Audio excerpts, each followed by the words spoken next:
Welcome to Compassionate Las Vegas, the podcast. We are here to host and inspire a network of compassion. I believe the need for more compassion is the most pressing issue of our time. Love and compassion are not luxuries, but are necessities for human survival. This is Compassionate Las Vegas, the podcast where we share your stories of compassion. I want to welcome you to Compassionate Las Vegas, the podcast. And I want to welcome you to my dear brother and soul friend, Will Rucker, who has taken this hat on, and he's wearing the hat, Be the Change, and who is really engaging our community with the intention of transforming our community into a more compassionate home and workplace and playground for all of us. So tip of the hat, Will Rucker. Thank you so much for what you do. Wow. I thank you for that, Gard. That was totally a Gard Jameson thing to do, and I don't expect anything different from you, but wow, we'll have to talk about that later, so thank you. Welcome to the audience. I am so glad that you've tuned in today for the very first episode of Compassionate Las Vegas, the podcast. I could think of no better guest to have on than Dr. Gard Jameson.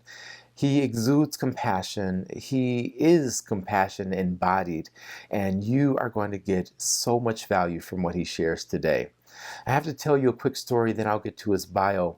But a few years back, when I first became acquainted with him, I actually showed up at his house unannounced. Well, it wasn't completely unannounced. We had a board meeting plan that had been moved, and I didn't update my calendar or something happened. Nonetheless, I showed up. I was the only one there. I was early in the morning, and Gard was just as friendly and welcoming as can be. Instead of telling me, okay, well, sorry you're here the wrong day, I'll see you next time, he invited me in. We shared tea and conversation, and really began a very meaningful friendship, I would say. And that's just who he is. He makes everyone around him feel comfortable. He's always lending a helping hand. He never takes credit for what he does, but I'm going to brag on him for just a minute. So Dr. Gard Jameson received his Ph.D. in 2005 from Pacifica Graduate Institute. He spent 25 years as a CPA, and now he teaches philosophy. Perfect subject for him. But he teaches philosophy at UNLV right here in Las Vegas. He is the author of several books, including the most recent one, the Peace Pilgrim Pictures, which we're going to talk about today on the show. Gard helped to found, and he currently chairs the boards for the Children's Advocacy Alliance, the Interfaith Council of Southern Nevada. He's the founder and inspiration behind the Jameson Fellows. He's the founder with his wife of Volunteers in Medicine, which he's going to tell us all about in a bit. He also helped found the Nevada Community Foundation and many, many other accolades. I could go on for ages. But what I know he's most proud of is his wife and his children. So with that, I want to ask this very important hardball question to get us started. So Gard, who are you? And I want to add a part B before we get into it. Who are you, and how do you define compassion? Who is Gard? That's a great question. Gard is not what Gard does. Gard is a part and parcel of something greater, and has the privilege to be on this planet at this time, and to be of service, and to be in connection with that greater power. So that is kind of how I would self-identify. And for me, Will, compassion is such an encompassing value. You have behind you a statue of the Buddha, and Buddha had two premier values. He had wisdom and compassion. Prajna, which is wisdom, suggests that there's a quality of emptiness to our lives, which suggests a quality of humility in our attitude. And compassion gives us a sense that we're on a planet, we're in an existence where things are not quite right. And so how can we each as individuals begin to open our hearts to that quality of dis-ease, of difficulty, of restlessness that is happening around us? And this, as you know, is exacerbated right now by the COVID-19 virus. And so it is a moment of extreme difficulty, but it's also a moment of extreme opportunity. Yeah, definitely. I love that. And for you, in this moment of opportunity, what would you say are the most important self-care practices or self-compassion practices we can use? Yeah, that's a great question. In Buddhism, I teach Indian philosophy, and in Buddhism, the seventh and eighth step in the Eightfold Path are very profound. One is that when our eyes are open, we should be mindful to our own emotional reactions in the moment. So when we go into a grocery store, when we're driving, when we're talking to somebody, when we're interacting, what are we noticing? Are we noticing a quality of fear, anxiety? Are we noticing any anger? And if we are, we have an opportunity. This is the opportunity, and it's huge to take responsibility for those emotions and to recognize it's really about those emotions and about our response to the world around us. That's where compassion begins. And so we are given that as a practice, mindfulness, we call it, to be mindful of our emotional state right now. And when we notice that anxiety or that anger or that fear, we recognize that's not who we are. That's not our fundamental self. That's not our true self. Those are just evolutionary responses, biological responses to difficulty in the present moment. So, can we learn to unattach ourselves from those emotional responses? That's a big practice, and that's what mindfulness is about. The second practice Buddha recommended was to periodically, and I recommend, my teacher, Thomas Keating, said once a day for maintenance, twice a day for improvement. And I say in this current moment, maybe 3 or 4 times a day, because we have a little extra time, is to close our eyes and really allow ourselves to enter into the space of soul through whatever practice really resonates with us. For myself, it's centering prayer, where I use a sacred word to sort of bring myself into a quality of presence with the divine within. And what I recognize is that quality of divinity within me is doing two things. One, it's healing those negative emotional responses. And two, it's beginning to transform me so that I can be even more compassionate and maybe bring even a little more wisdom to what I'm doing. With those two practices, obviously the life that you lived has been a journey for sure. Yeah. And so have those practices always been with you, or when did you first begin to use them? Well, I was a freshman in college up in Palo Alto, and a friend of mine told me that a guy named Maharishi Mahesh Yogi was coming through and teaching transcendental meditation. So I said, well, that sounds more interesting than a frat party. So I went and I learned to meditate, and I would often spend my weekends in meditation retreats out on Mount Cobb. And what I experienced was profound will. It was that quality of healing. I grew up in an environment where there was a little bit of alienation and separation from my parents, and some difficulty. And what I observed is that I experienced a lot of tears, a lot of healing, a lot of emotional awareness, and sort of grew through those experiences, through those retreats, and through the meditation and mindfulness to a place where I was no longer attached to those negative emotions associated with my early childhood. Mhm. Yeah.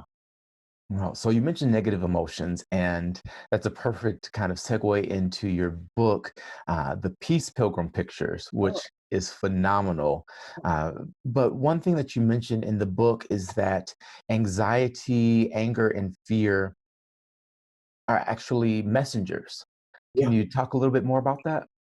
Yeah. Well, Rumi has a great poem called The Guest House, and he basically says, all of these emotions are messengers. They're here to um, signal perhaps a new way of being in the world.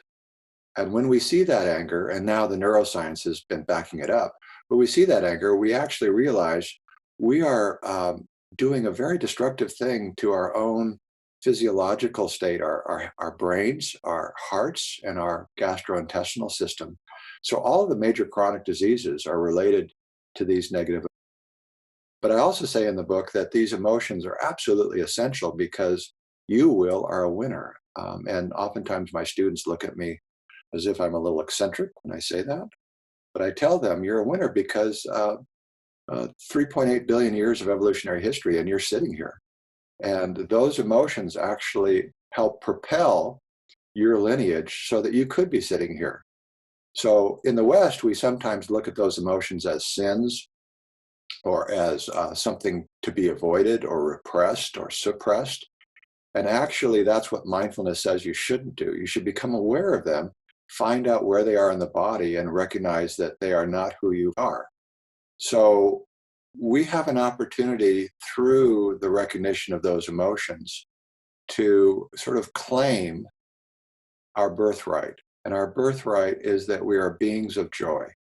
And joy is the infallible sign of the divine presence within. Joy is also the indicator of compassion and wisdom.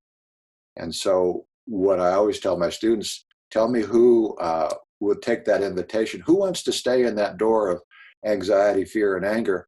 Don't raise your hand, see me after class. We need to talk. Yes, for sure. But again, honoring those emotions, because evolutionarily, biologically, they were absolutely essential to you and me having this conversation. You also mentioned that the paradox of life is that we need to provide for immediate safety and security, Yeah. but we also need to attend to our spiritual selves. And I thought it was really profound because you said that our authentic nature is truly unselfish, and then you linked being unselfish with compassion. Yeah. So, how does that work? Well, just like Sir Isaac Newton said, there are laws that govern the universe physically, there are laws that govern the universe spiritually. And we have had those laws on the books. We've had an awareness of those laws. And the primary law is the law of reciprocity, as Confucius speaks of it, or the golden rule, or the rule of compassion. And what I want to say is that that rule is a declaration of independence. It's the true declaration of independence. It's the recognition that all life is sacred, not just humans, but all life is sacred, and that we should be grateful every moment for all life. And we should, in our own way, respect all life. And we should create what in game theory is called the formula of win-win, which is if Will's not winning, then I'm not winning. Mm, If my transgender daughter is not winning, then I'm not winning. If the teenager who's contemplating suicide is not winning, then I'm not winning. And when we open ourselves up to that, we create a quality of mourning, of awareness, which leads to the value of compassion. And compassion, I sort of define as that attitude which empathizes with the suffering of others, while at the same time creating an intention to do something about that suffering in the other as well as in ourselves. that's beautiful. With that winning piece, can you just talk a little bit more about that? Because, of course, winning is a huge American ideal. Yeah, Everyone wants to be the winner, but I love how you position it with if everyone's not winning, really no one is. So yeah. how can we take that idea of being victorious and extend it to all, make it a universal idea? Well, as you know, I'm interfaith and I draw from lots of traditions. But Paul said something very interesting about the body, and that the body is this sort of organism that is constructed where everything is supporting everything else, and that the body only works when all of these organs and systems are working together in harmony. And one of my teachers, Thomas Berry, who is uh, we call him a geologian, but he said there are really only three principles that govern the entire universe: quality of unity, that we're all connected, interdependent; a quality of diversity, that God made more than roses. He made daisies and daffodils and vincas and all kinds of wonderful displays of beauty, all around us, diversity. So that's the second principle, diversity. And the third principle is that each of us has a gift that only each of us can discover.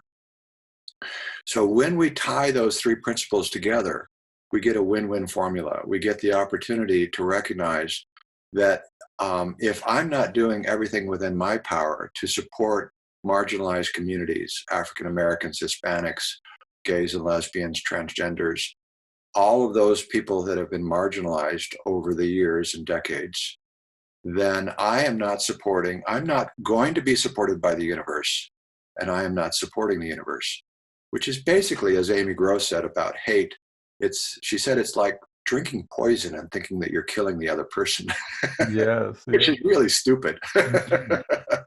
And we as a species have been quite stupid. In fact, behind me, there's a picture of Shiva who is dancing, and she is joyous, but she's dancing on a little creature. And oftentimes, as a child advocate, people say, I thought you were a child advocate. And I said, well, actually, that little creature is a metaphor for ignorance Mm.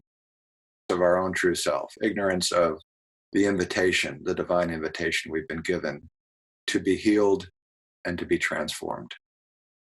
Wow. This stuff just oozes out of you. It's amazing. And you just draw from so many different wells. So I'm going to take us down another road for just a moment. Yeah, Then I want to get to the Charter for Compassion, which, of course, is our main topic for today. yeah. But as really a pillar in the Las Vegas community, it can seem as though no matter what you do, it's never enough.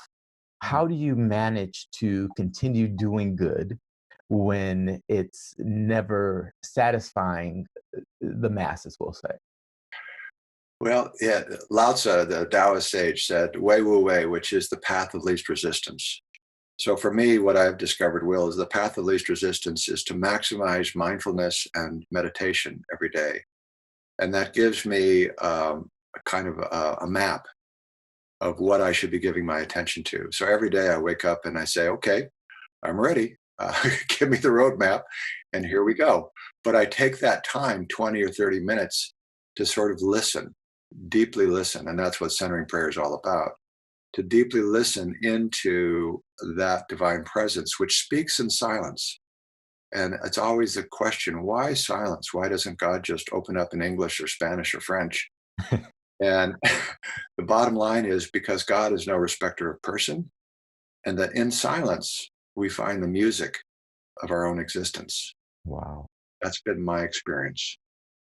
And so out of that comes sort of the roadmap for what it is that we should be doing.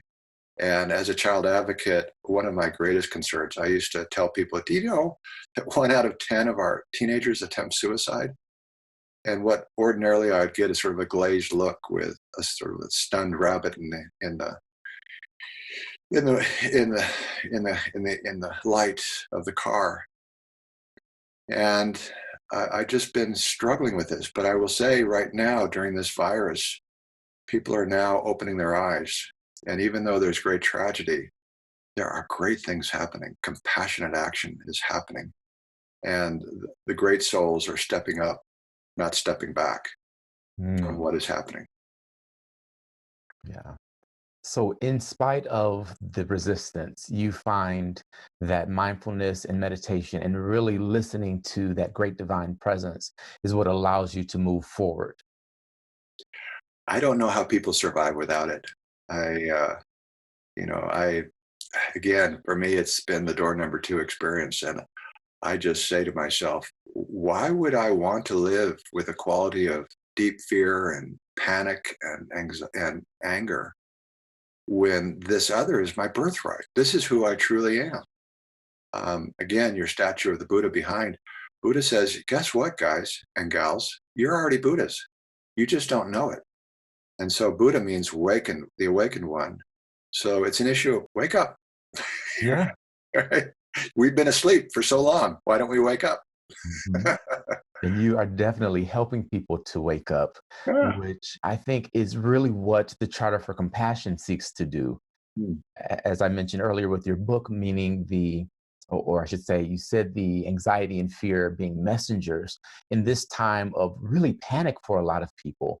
A lot of people are experiencing these emotions in a way they've never had to deal with before. They're having to sit with them because they don't have anywhere else to go. They don't have another outlet. So, with that, I think this is the perfect time for people to become acquainted with compassion. And Yes. so the Charter for Compassion has been around for quite some time now, but it's relatively new to Las Vegas. Is that right? Relatively new. It's been developing like a wave. I used to surf, so it's been developing like a swell, and it's sort of crested in the last few years. And so now we're able to ride that wave.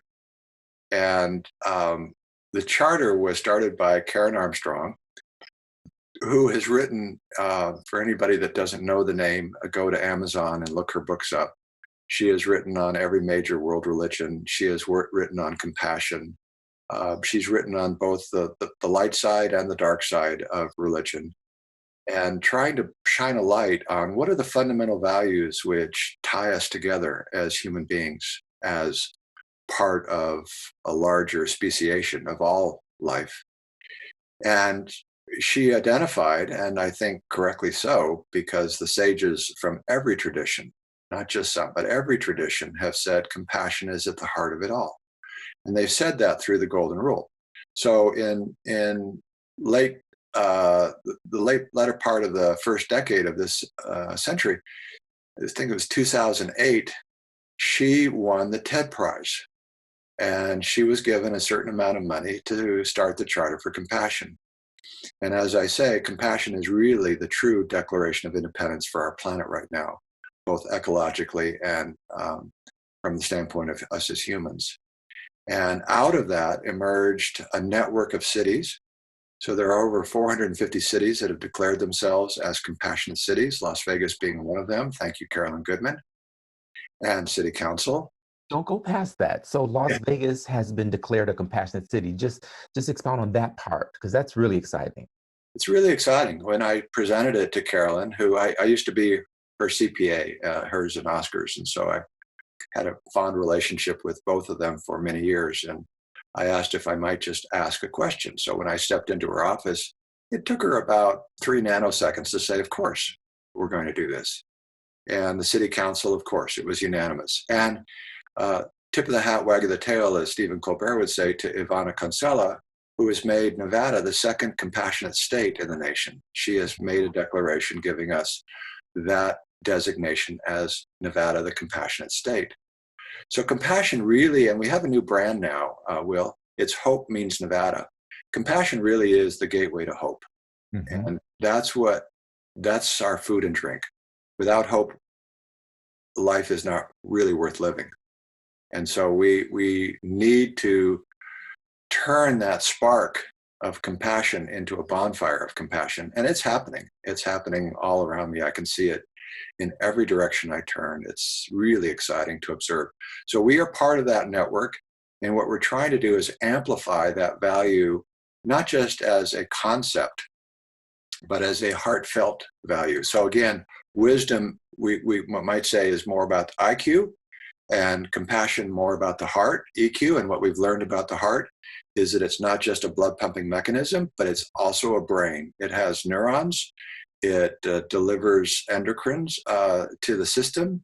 It has 5 times the magnetic resonance of the brain, and it has memory. I recommend a book called The Heart's Code if you're interested in exploring that. It's about heart transplant patients. So compassion is real. It's rooted in our physiological system. It's rooted in our spiritual system. And what we need to do is wake up and be part of the movement, part of the real revolution. Yeah. Mhm. And what brought you to the movement? How did you hear about it? What sparked it for you? Well, there's a long story and a short story on that one. So the little longer, I'll just give you a little taste. When I was in college, again, after learning to meditate, I called my dad one time and I said, Dad, there's this great program where I can help a kid in Africa for $10 a month. And he said, no. And I thought, oh, Scrooge. He said, no, I want you to join Big Brothers Big Sisters. Mm. So I joined Big Brothers Big Sisters. I had a young brother named Kurt. who had cerebral palsy, couldn't move hands or legs. And I introduced him to the sports teams at Stanford, and he quickly became a kind of, I don't know, really a popular figure within Stanford life. And so, darn it, he got 50-yard line tickets at the stadium for the football games. I had to sit in the stands, but it was all good. But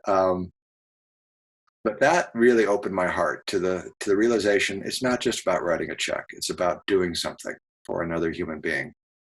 And the apex of that experience was when we were called. I was a senior in college, and we were called by the Burlingame police because there was a rowdy band coming down Burlingame Avenue, and they were playing this song, Happy Birthday, Kurt. And what I observed was a young man who, before I met him, had attempted suicide with a telephone wire, and now was fully engaged and had found meaning and purpose in his life through the value of compassion. And so that really started my trek, and it's been unfolding ever since. And then I was lucky enough to marry my wife, who is an extraordinary human being who helped to start Volunteers in Medicine in Southern Nevada, which we say is a culture of compassionate caring. And we say we reach out and touch the underserved with love, and in the process, we heal ourselves. And the healthcare professionals who have come as volunteers have said, I've rediscovered why I went into healthcare. This is it, compassion. That's amazing. And the volunteers in medicine, we didn't even get to that yet, but that's one of the I think most important places in our community. I know that you've expanded and now offer multiple services, but the experience, not just for the patients, but for the healthcare providers, is absolutely, I think, vital. My uncle is a ER doc, and so of course, right now, with everything going on, just it's amazing. But one of his biggest complaints when he first entered the profession was he didn't get to care for the people. Right. So I do notice with your staff there, everyone it really takes the time to care, and the Mhm. facility is immaculate. It doesn't feel like they're getting, free services or anything. It feels very professional and inviting. So I think that just exudes compassion in a very real and tangible way. Yeah. If anybody's interested, bmsn.org, bmsn.org. Take a look. We have patient stories there. And again, we want to model compassion as an organization. People often tell me, no, compassion is a personal thing. Well, yes, but it also can be an organizational culture. And Voltaire, who was a great philosopher, once said, I'm not interested in history, I'm interested in culture.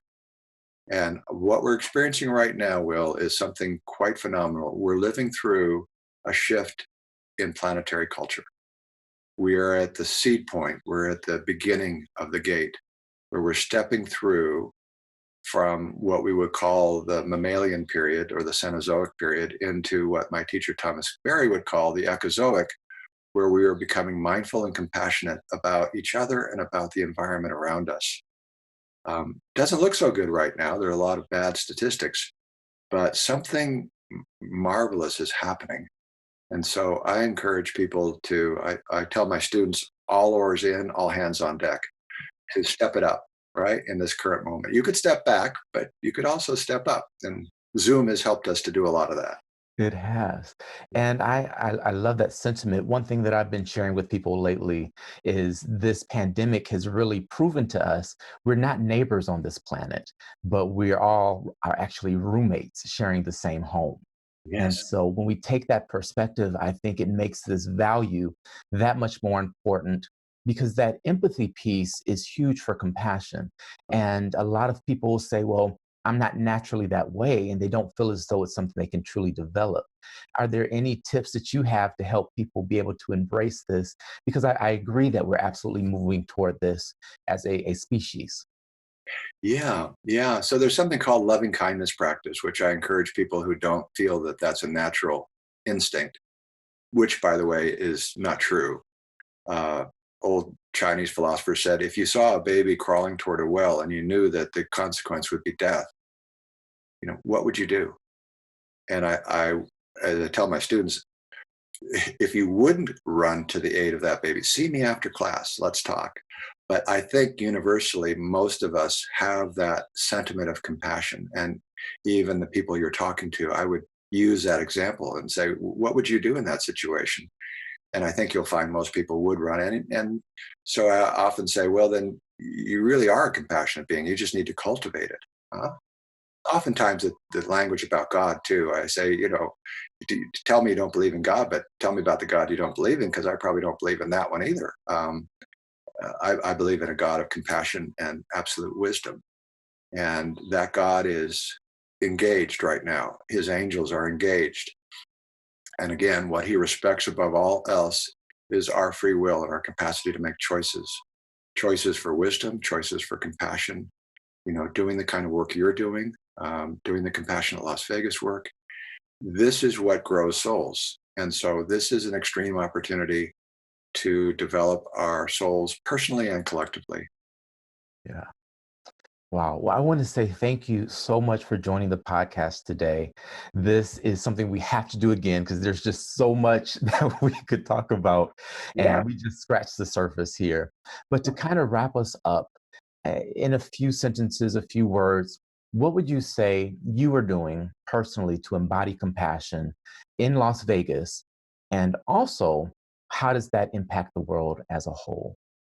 Mm, that's a good question.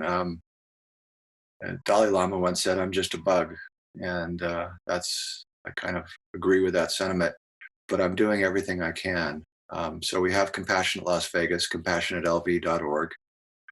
We have the Jameson Fellowship, which is extending a quality of relational connectivity and beneficial influence amongst the nonprofit leaders here in our community in all of our sectors.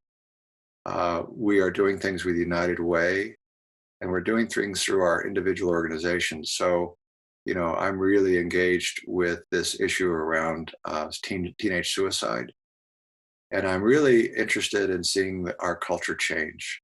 So I'm hoping that you, my friend, with this podcast and with our other friends, Polly Weinstein and Nikki Tadlovich and Julie Murray and so many people, Kyle Ron at United Way, that we will expand the ripple effect of this pebble in the lake, and that we will see compassion at the back end of all of this truly be embedded as part of our community's culture, and that will be something that people globally will look to, going, look at that, Las Vegas, imagine, right? The Strip, it's a compassionate city. And indeed, that is happening right now. People are looking globally at Las Vegas. They have been here. They have met our folks who are doing on the ground work.